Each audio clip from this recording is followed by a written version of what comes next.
Hi, everybody. It's Dee Slater with Create with Dee. I'm coming on quite a bit earlier than what I normally do, but I have something that I needed to do here. I don't want to say as soon as possible, but I need to do it later on tonight here as soon as I get done sharing my project with you here tonight. So I hope if you see it coming on early that you have a chance to watch it with me. Otherwise, maybe when you check back in here at the normal time, you'll say, oh my gosh, she was already here. So let's get started. Well, I have a really super cute fun fold for you. I don't know if I want to call it, what do I want to say, like it's not really a bridge card, but it's kind of like a illusion card in a way. And I haven't made one in quite a while. And I just absolutely love the Flowering Tulips designer series paper. I can't play with it enough. And I knew I wanted to share that with you guys here tonight. Hi, everybody. Thanks for saying hi on it. My setup is just a little different tonight, and I can't quite see who all is there without stepping over. Let me just do that real quick second. Hi, Doreen, Karen, and Lori. Thanks for tuning in here early. Appreciate it so much. All right, so this card layout is super easy if you haven't ever tried it before. What we need is a piece of cardstock. In this case, I'm using blackberry or rich razzleberry, and it is cut at 5.5 by 5 3/4. All of the measurements will be here on the video afterwards. And then we need another piece of cardstock cut at 5.5 by 1.5. And I just want to kind of share with you guys what this looks like real quick. Get my paper over here. Meaning that if you start with the normal 8.5 by 5.5 card base, that would look like this. And so what we're going to do is, this is the 5.5 by 8.5. I'm going to cut it at 5 3/4, and then 1.5, and then you'll have this little scrap.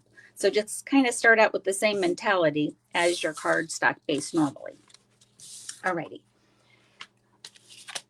Okay, so what we're going to do, and oh my goodness, oh, I do have it. Okay, awesome.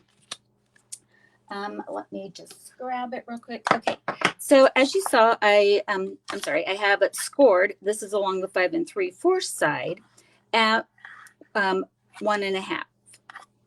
And what this is going to do is when we fold it over, that's going to give us this top half here. And then from what we had cut previously, this will be here at the bottom. And so we just need this little connecting piece then to raise it up. So let me give you some tips on this super fun fold. All right, so I have designer series paper here. This is from the Flowering Tulips. Love the purple tones. This has our rich razzleberry. It's got our, oh goodness, fresh freesia. I just absolutely love it. Some of the color palettes in here on the green are the evening evergreen as well as the soft succulent. Okay, so let's go ahead and we can just put our designer paper down immediately, kind of get one thing out of the road here. Hi, Rita. Hi, Nancy. Hi, Val. Thanks for finding me so early. Oh, and so I have this scored here at 4 1/4 along the 5 3/4 side. And so when you fold this over, this is our traditional card base then of 4 1/4 by 5.5. Okay, so that's how that kind of the math works and all of that. All right, and I've got our designer paper cut at 5 1/4 by 1 1/4, and we need 2 strips of those. And I'm going to put that one right up here. And then on the second one, the same thing. And we'll do that on the bottom. These sections are exactly the same size on this. Okay. All right, so as you can see here in the card that I made earlier, what I did is I'm stamping onto our background of basic white.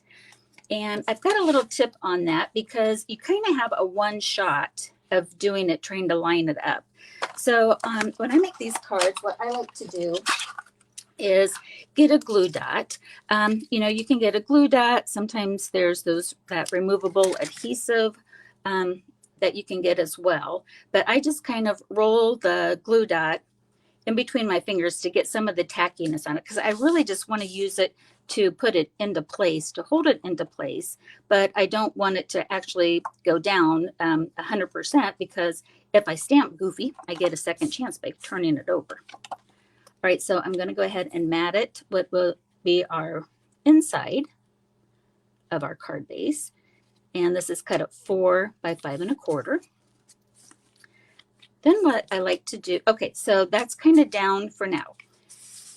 The next thing we want to, or that I like to do, is whatever connecting piece that you want to use. Here I'm using the contour, scallop contours.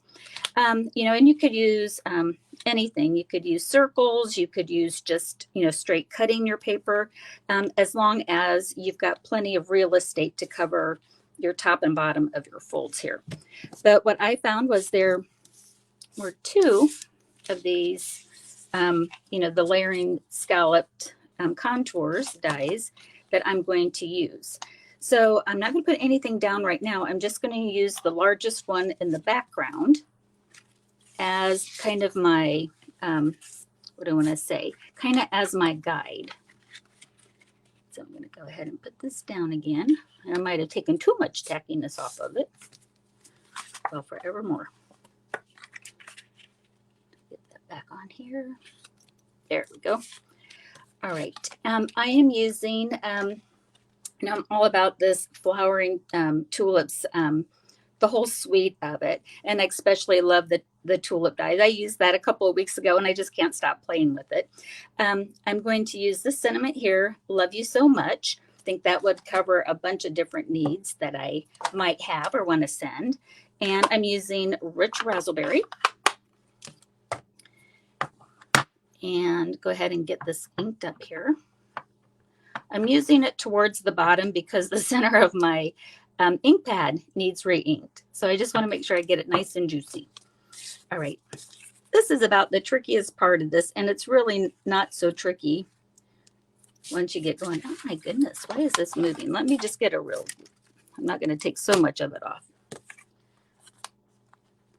I'm not going to press really hard on it because I don't want it shifting on me. You know what? I think that's cut at the wrong size. Let me grab another one. I like to cut these up ahead of time. That one's goofy too. Let me just take a little sliver off of this real quickly.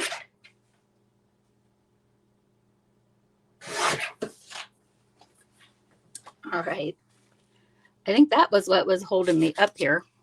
Thanks for being patient. I get that figured out. All right, now I'll put my glue dot again on the back. Hey, that looks a lot better. It doesn't, oh my goodness. Getting a little more off.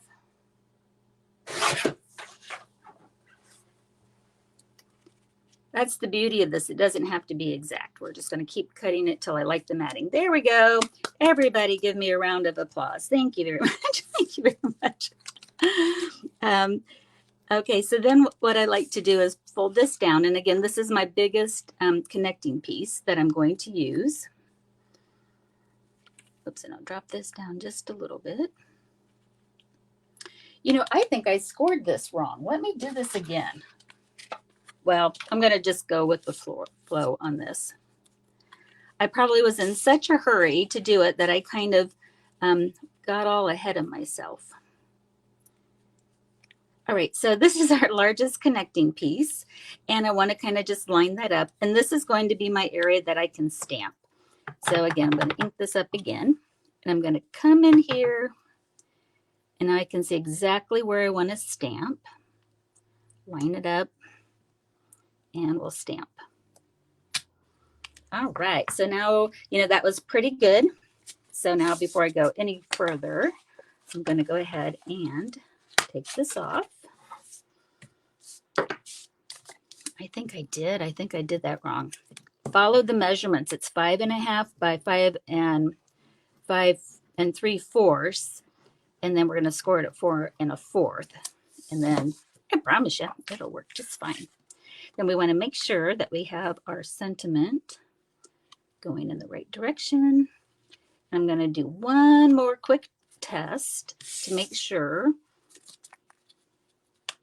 And it's like I could actually move that down just a little bit. Just a smidgen. There, it clears up. Wonderful. Okay. So let's go ahead and let's complete this part of our embellishment on the top of it. Again, I've got my scallops, and what I thought I would do on this one is just show you the alternate colors. On this one, I used the evening evergreen with this soft succulent in the background, and I'm going to do just the opposite on this. I'm using the tulip dies, and I find that I kind of like this one. It's the one that has the little swirly swirl on it. I just kind of gravitate to it. When I first made one of these, let me get this on the white background. What I did is I used this little other piece of that is dyed out, and I kind of tucked it in like that to give it a 3D look from the accenting color on the inside. But I had seen where someone put it on the back side of it, and I thought that was interesting too. So I hadn't done that with you guys. And so I thought, let's go ahead and give it different looks. All sorts of ways of playing with it. I like putting just a little liquid glue on the inside here and kind of holding that down for just a heartbeat. And then we can flip it over. And I'm going to put a little liquid glue here. I don't know what's right or wrong on how to do. There's just so many ways to use these little tulip dies. That's what's kind of fun. Everyone's can be a little unique. All right, so there's the tulip bud on it. And now on the other basic white, I'm going to do is add the stem here first. Again, I kind of swapped the colors, and we'll see which one of those that we like best on it. I'm going to put that down first, and then I'm going to get some of my dimensionals. And I'm using just the normal size dimensionals for this. And there's one of the leaves. Get that on. And then another one. I don't think it really matters which way that you do it. If you want to flip-flop them, you know, if you want this over here or going that way, you could use either side of them. There's no right or wrong. And I'm going to put the second one, kind of overlap it just a little bit. At least that's how I like it. And then another dimensional on the flower part of it itself. And I kind of like that it does hang off of the basic white just a little bit. Okay, now I'm going to use liquid glue and put this on the back of this. Whoops, that's the right side there. That's the one. I was going to say the stitches aren't very stitchy. I just had it upside down. Okay. Now the next thing I want to do, I'm using a, like you could use liquid glue on here. For some reason, I like to just kind of keep popping, you know, the connecting piece on here. And because it's going to be, I want to reinforce it really well. Maybe I wouldn't put quite this many dimensionals normally on a card base if it was just a standard card, but I know that this one, you know, they are going to stand it, you know, upright on it. Plus, it's got to have lots of stickiness to keep that bottom section in place. Okay, let's bring our card back in. And if you have designer paper with a pattern on it, you just want to make sure that when you put this down, you have it going in the right directions. Like, for example, this would be upside down. So just kind of double check yourself. Okay, like I should say, like I just need to double check myself. You guys are probably fine. I can get a little crazy. All right, so I'm going to get that anchored. And if you have like even a binder clip or something, that kind of helps hold it in place exactly where you want it. I'm going to kind of even this up top. Oops. Let's scooch you over just a little bit. Put the first one on. Might be a little helpful here doing it with the camera. See that? My card base is just not quite big enough. I got to really put it towards the top.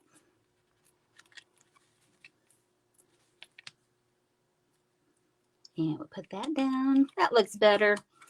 I'll probably still play with it just a little bit just to make sure that it's even. I do want to make it straight though. Okay. So, you know, kind of which one do you like? Do you like the lighter background or the darker background on the main element? But see, now when we open it up, we have it flip-flopped. Or, you know, it's nice and it holds on to this little loose piece, but it keeps it right in place. It's going to be so cute on somebody's desk or table.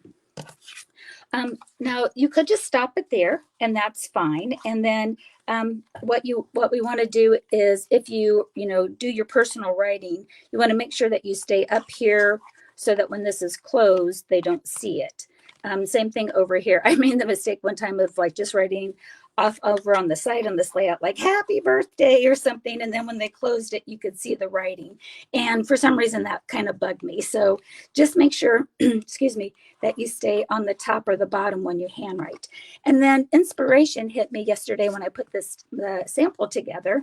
And I'm like, oh my gosh, just make another mirrored piece out of basic white and kind of sandwich that in. So when you have it closed, you don't notice it. But when you open it up, you just kind of continue the theme of your, of your card that you're doing.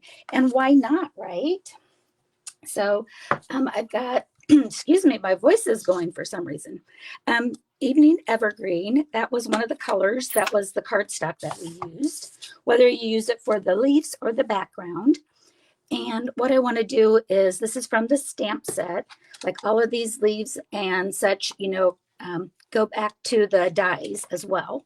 So you could stamp and then die if you wanted some more interest to your piece. And I'm going to leave a little room off to the side. Whoops. I want to stamp off and then stamp the stem. I'm going to stamp off again and stamp. That kind of gives me that lighter tone too in the soft succulent without having to have another ink color out. So I'm going to do the same thing with some of the tulip petals that on the stamp set.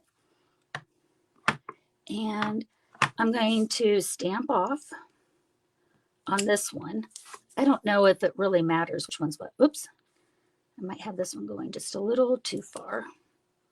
Still enough room to write hello. And then this guy here kind of looks like a heart. It matches up with this heart shape that you might see here. At least I see a heart. And I'm going to go full strength and stamp that. So now that kind of just gives it a little 3D, a little dimension to it by stamping off. And just like before, I'm going to put adhesive just on the top and the bottom. And on the other one, I just used liquid glue on it, on this basic white piece. And I think that was because I didn't want it to be like super bulky when the card's closed. So again, I'm going to just put some liquid glue on the top. And plus it gives me a little bit of play to line up the scallops. So I guess I'm going to be just fine with where those reside. But it's like, can you see how I'm going to line it up on that side? And then I'm going to kind of squish it on that side. Press down. Because again, I want to make sure not to have glue. And then I turn it over real quick just to make sure I don't have any white showing. And if you do, you can just go ahead and kind of move it around before the liquid glue dries. Okay, let's bring in the first card that I showed you, since the measurements were correct on that one. It's not horrible. I will still use it. You can see that I have a little more stamping room on this one. So, do as I say, not as I do. As my mom, who was a teacher, would always tell her students. But anyways, this is our card this week. And I absolutely, absolutely love this whole, the stamp set and the die and the designer paper that matches it. All right, everybody, I've got to scoot tonight and get on to my thing that I need to do here. I'm helping my mom with something. And then I'll probably pop on later on tonight after I get with her, and I'll go through your comments. All right, everybody, thanks for watching and happy crafting. Bye-bye.